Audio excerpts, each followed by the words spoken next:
eterna. Quando você aceita Jesus como seu Salvador, é porque você está reconhecendo quem é Jesus. Quando você reconhece que Deus está em Cristo, reconciliando consigo o mundo, naquele momento você recebe vida. E que vida você recebe? A vida eterna. Eu e você já temos a vida eterna. Jesus diz: aquele que bebe do meu sangue, come da minha carne, tem a vida eterna. Então, quando nós entregamos a nossa vida a Jesus, Ele dá a vida dele para nós. Nós damos a nossa vida mortal para Ele e Ele nos dá a sua vida eterna, que agora reside no nosso espírito. O homem espiritual é eterno. Quando eu e você morrermos, na verdade, o corpo só vai dormir, porque a gente não morre.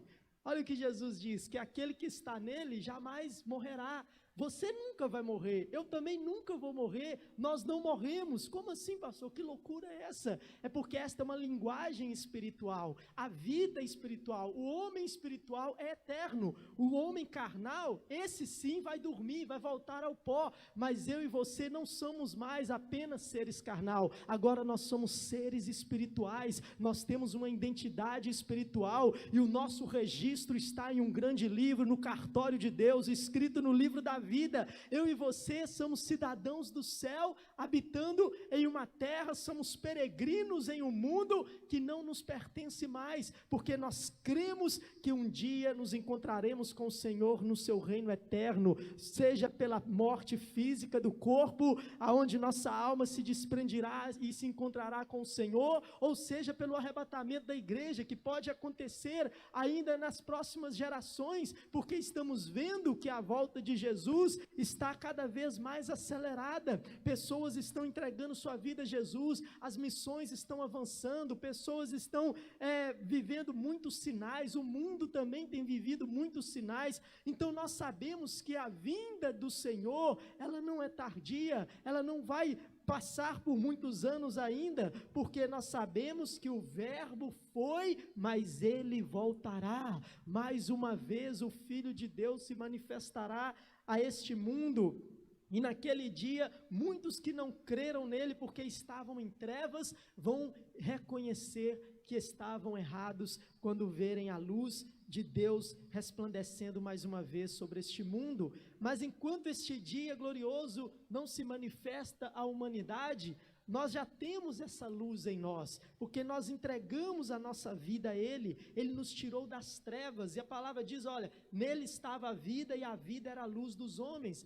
Lá em Provérbios 8, verso 35, olha o que diz a palavra: porque o que me achar, achará a vida, e alcançará o favor do Senhor. Então Jesus está dizendo, aquele que me encontrar, vai encontrar a vida, e o favor do Senhor. A ira de Deus não está mais sobre nós. Eu vi muitos pregadores falando que estamos vivendo um tempo da ira de Deus sobre a humanidade, mas não sobre nós, porque a ira de Deus não está sobre os cristãos que entregaram sua vida a Jesus, porque nós já não estamos mais sobre a ira de Deus, sobre o pecado que jaz nesse mundo, porque agora nós temos o favor do Senhor, a graça de Deus, porque nós temos a vida de Jesus habitando em nós. Nós somos servos do Senhor. Então olha, ainda que o mundo esteja vivendo muitas situações controversas, essa ira que está no mundo é algo que está aí desde que o mundo é mundo, porque enquanto houver o pecado no mundo, a consequência do pecado, como essa que está fazendo a gente usar máscara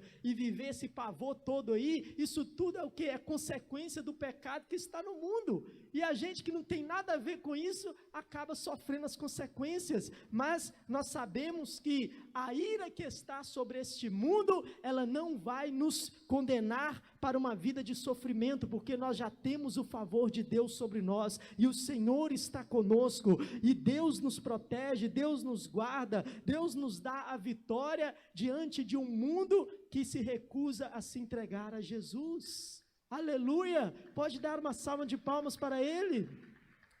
Glória a Deus. Então isso aqui não é culpa de Deus, Que Deus é esse que está permitindo isso? Que Deus é esse? Não, meu irmão, isso tudo é a consequência da desobediência do homem. Esses dias eu estava vendo cada coisa que existe neste mundo aí, campanhas, movimentos, existem movimentos até a favor da legalização da pedofilia. Isso é uma loucura, irmão, e todas essas coisas, elas estão trazendo maldições para a humanidade. E aí você vê o homem tentando, mudar leis, corromper princípios, valores, e todas estas coisas, um dia a consequência vem, um dia a humanidade paga o preço, e a culpa não é de Deus, a culpa é do homem que desobedece a Deus, e que não quer encontrar o favor e a vida de Deus em Jesus. Aleluia, e é por isso que enquanto a igreja estiver na terra, nós seremos uma forma de freio para impedir muitas ações de Satanás, porque enquanto estivermos aqui, a vida de Deus está em nós, e nós seremos uma resistência às obras do maligno. Mas o dia que a igreja não estiver mais na terra, a igreja viva, a igreja impactante, a igreja que é luz, aí as trevas vão engolir todo este mundo. Mas enquanto nós estivermos aqui, ainda haverá esperança para a humanidade, porque nós somos o sal da terra, nós somos a luz desse mundo, porque Jesus nos deu esta luz. Jesus nos deu isso, ninguém pode tirar isso de nós, ninguém pode tirar. Nós não fomos eleitos por homens, você foi eleito pelo próprio Deus. Aleluia, ninguém pode tirar isso de você, nem a morte pode tirar isso de você. Os cristãos que morrem em outros países e os que já morreram por causa de sua fé, perderam o corpo físico, mas não perderam a luz de Deus, e eles resplandecem na eternidade, porque olha, sistema nenhum, homem algum, enfermidade nenhuma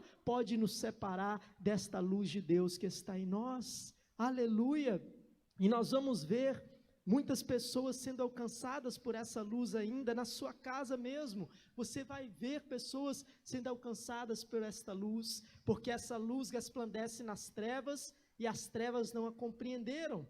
Então o homem carnal, que ainda está em trevas, ele não compreende as coisas de Deus, porque ele está em trevas, mas quando ele vem para a luz, ele então começa a entender, ele começa agora a enxergar. E aqui João está falando, olha, ainda continua, houve um homem enviado de Deus, cujo nome era João, este veio para testemunho, para que testificasse da luz, para que todos crescem por ele. Não era ele a luz, mas veio para que testificasse da luz. Ali estava a luz verdadeira, que alumia a todo homem que vem ao mundo. Estava no mundo, e o mundo foi feito por ele, e o mundo não o conheceu. Ele veio para o que era seu. Então ele não veio aqui só para os judeus. A palavra aqui não está dizendo, ele veio para os judeus, e os judeus não o receberam. Não, hoje quando eu estava lendo esse texto, eu tive uma outra interpretação mais profunda, porque olha, estava no mundo, e o mundo foi feito por ele, e o mundo não o conheceu. Então não é só um povo, é o mundo não o conheceu. Ele veio para o que era seu. Ele veio para o quê? Para a sua criação.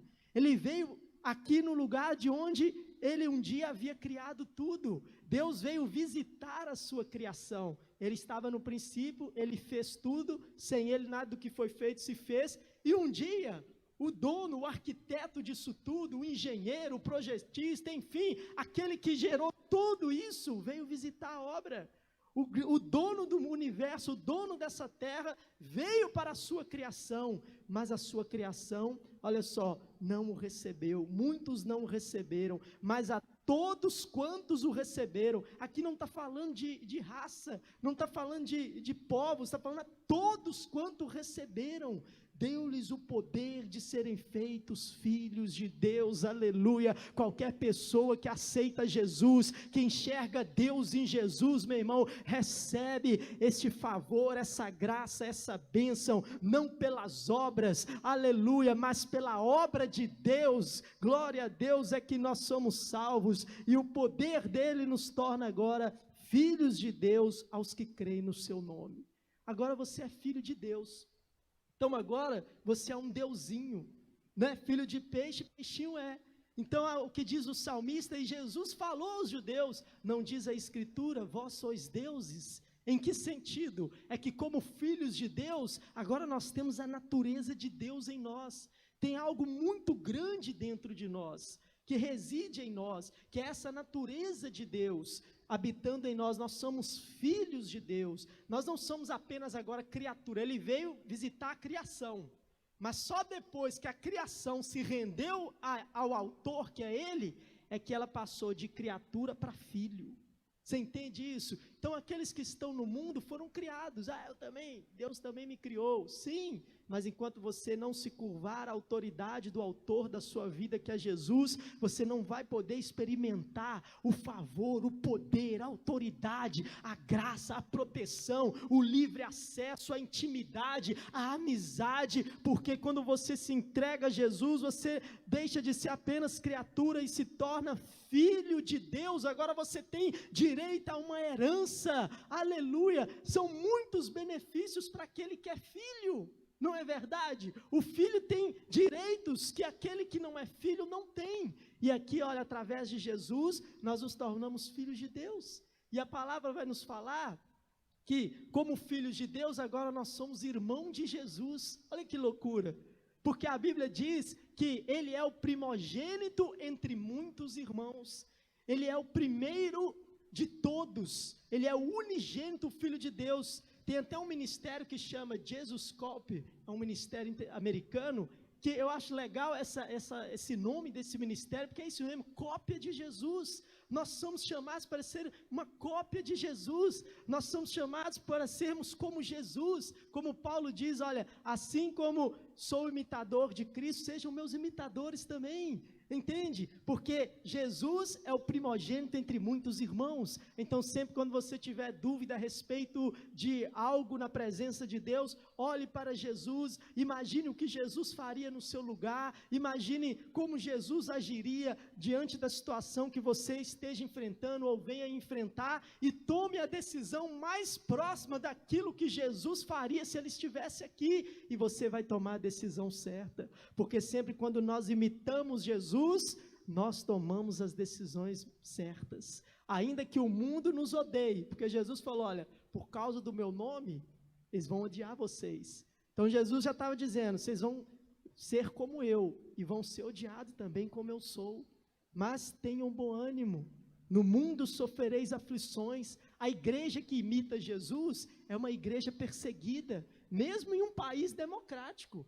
A gente sente isso, que mesmo em um estado democrático, em que nós vivemos com liberdade religiosa, ainda existe muitas coisas, parece que existe uma carga espiritual negativa contra a igreja do Senhor. Por quê? Porque nós somos estes servos de Deus, filhos de Deus, imitadores de Cristo.